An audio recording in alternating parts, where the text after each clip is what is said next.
When I left school, I had no idea what I was going to do. I just kind of left school and got a job. I could have ended up in banking or insurance. I might never had this. I hadn't joined William Grant & Sons back in '62. It's just really developed from there and into this unique role in the Scotch whisky industry.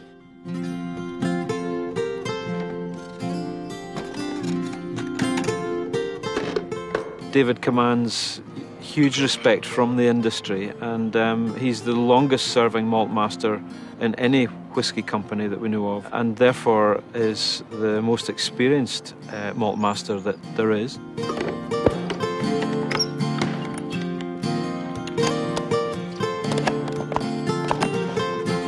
The first time I met David, it was a little bit like meeting a rock star or someone that you've known about and loved and admired for a while. So when I met him, I was very quiet, but honestly, he was quieter. He's the most humble, modest man who shares a lot of information with few words. David's unique, there's no question about that, and the work that he's done to create the Balvenie as we know it today, very much his expertise, his nose. It is the malt master's nose at the end of the day that actually decides on the quality of the whisky and decides on whether that particular whisky can go ahead for bottling.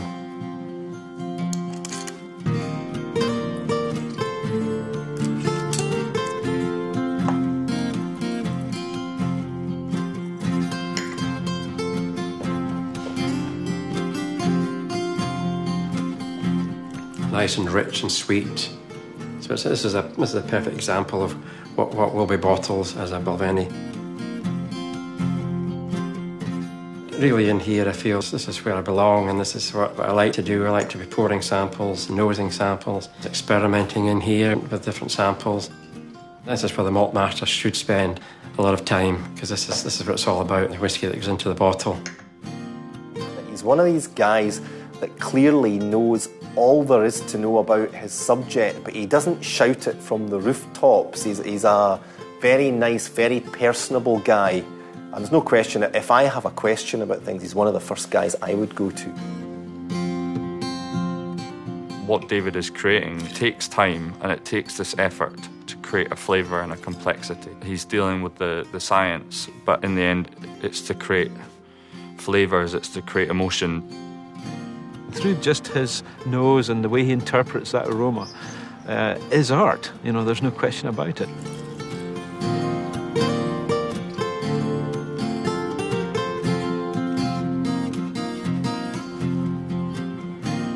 David has lived through and worked through such a hugely important time for single malt that all of these things come together to say that actually the contribution and the way that the industry's changed in 50 years is it's quite stunning, actually.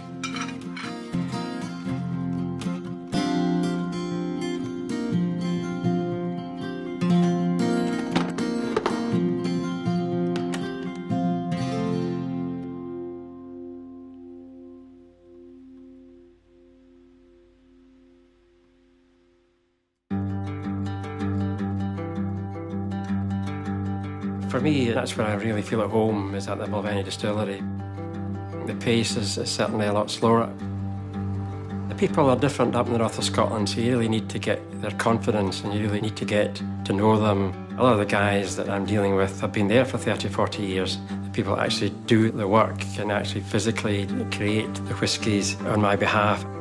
Dennis McBain, our coppersmith, was a young lad like myself, so I've known Dennis all my life.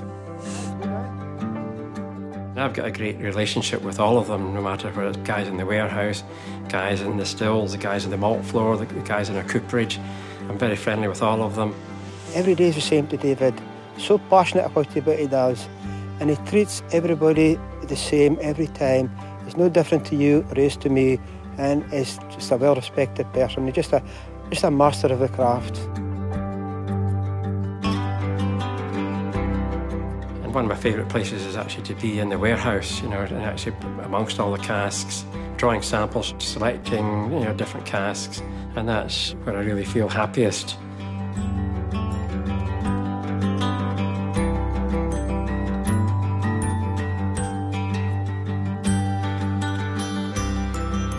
As soon as I got into nosing whisky, that was really the turning point, because then started to appreciate how whisky was made and how it was matured and how it developed and the different characteristics that there are in all the different single malts. Balvenie's an unusual single malt. It does have its own floor maltings, it does have its own cooperage, it does have its own coppersmith, and all those crafts come together. And then at the helm of that, you've got the longest serving maltmaster in the industry, so therefore somebody who totally gets that and totally gets the importance of craftsmanship.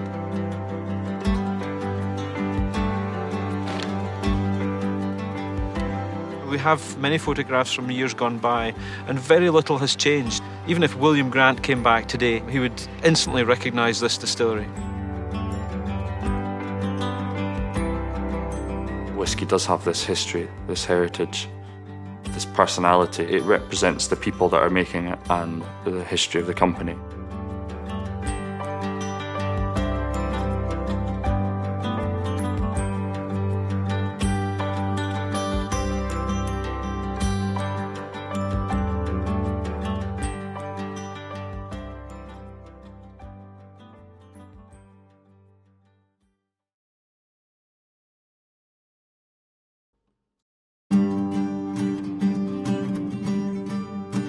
I work for a family company and we're allowed just to hold on to whisky and not always know what we're going to do with that whisky, so we're not forced to bottle it, we just let it mature on.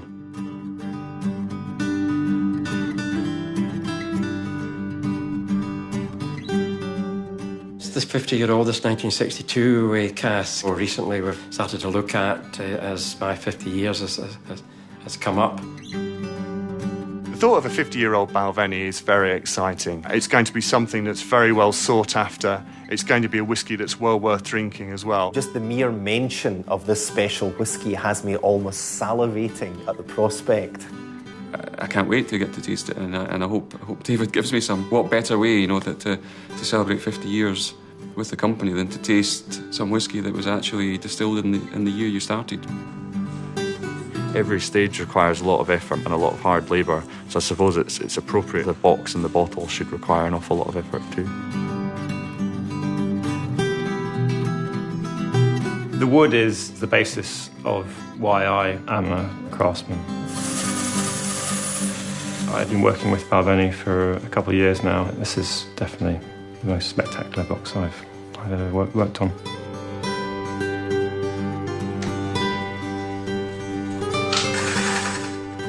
In an age of mass production, this is, I feel, is a sort of a last bastion of bringing it back to what craft should be about.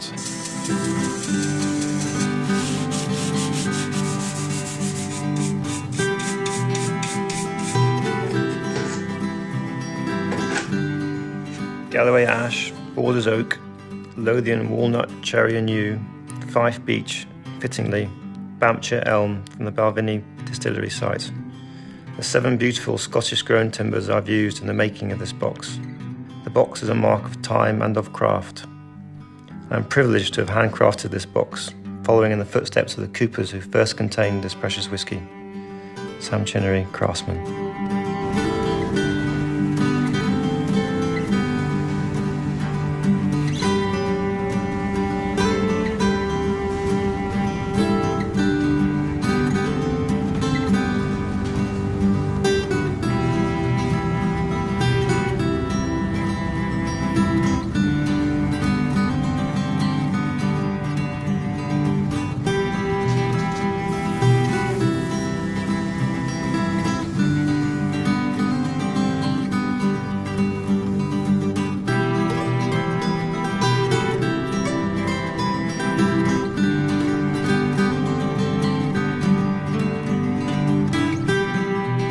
About to go into Warehouse 24 with David Stewart and try a cask that today is celebrating its 50th birthday. That blows my mind. I can barely fully understand really what's about to happen. I've been a whiskey lover for 10 years. I've been really fortunate to try some great whiskeys and some older whiskeys, but to try a whiskey on its birthday, to try an old cask, one of the oldest in these warehouses, with David Stewart in the year that he's celebrating 50 years is just too much.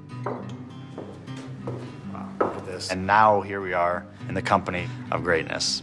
So, we talk about the angel share, and you can smell it when you're in the warehouse. How does a whiskey last that long? How does the liquid stay in there for all this time? Well, some casks don't last this long. Some casks, by this time, the strength is gone. It's gone below 40. Fortunately, this one, I think the strength here is still 43%.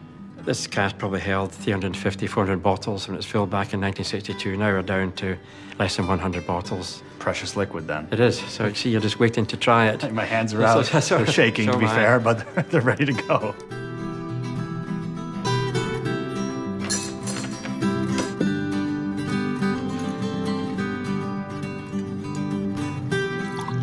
Wow. Oh, I can smell that from here already, David. David, I can't believe we even have this, that I have this in my hand right now. That's very special, isn't it, to have a 50-year-old whiskey in the glass, and look at that lovely colour. Nice, slightly darker than gold, so it's a nice rich colour, but you can see from the colour it's not overly oaky. You get citrus, orange, lemon, quite floral, a little bit floral, fragrant. Very complex whiskey.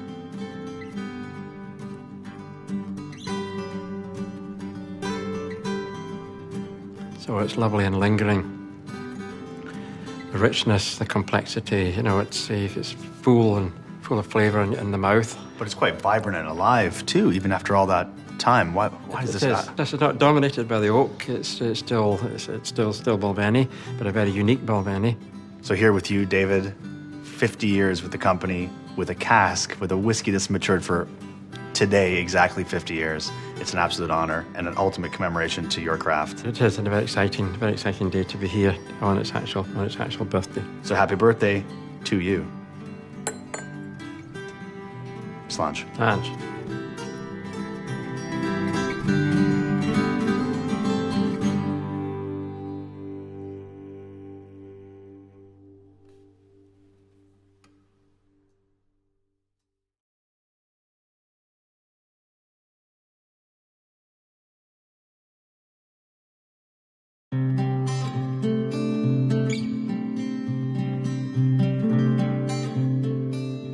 The 50 years is a long time, and I feel quite very privileged that I'm doing this sort of role in the company. It's a great and unique role in the whisky industry. It's probably a role like myself that really relies on experience, and only having a handful of people that can do what I can do, that really I'm still in the job 50 years later. I think David's greatest achievement is partly to have been creating new and different whiskies for all this amount of time and, producing successful whiskies again and again and again. Tremendous awards been given to the Balvenie, and that is testament really to David's skills. And without David, I don't think we would have been anywhere near successful with Balvenie as we are today. He's given innovations, he's given different styles, but more importantly, he's excited the public. And that has to be good, not only for his company, but for the Scotch whisky as a whole. Thanks to David and his contribution of building up the Balvenie has helped put Speyside in the minds of millions of people around the whole of the world to enjoy our whisky from this area. And millions of bottles of Scotch are being exported to virtually every corner of the planet. He's an aspirational figure, but not only just in the industry, but at the top of the industry. For all that he's done for whiskey, for single malt globally, for this company, he's just a soft-spoken, lovable guy who, once you pry a smile out of him, you just want to do it again and again. So that's part of my job too.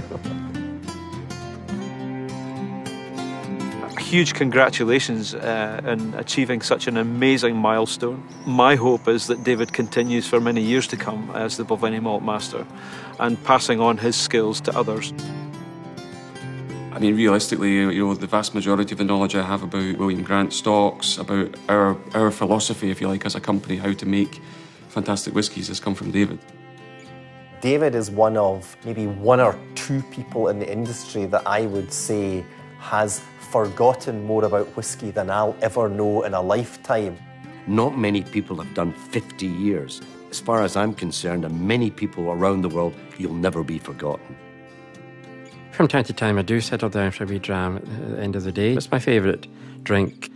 So seeing people enjoying it and the feedback that we've got has been great, and I think it's all been worthwhile.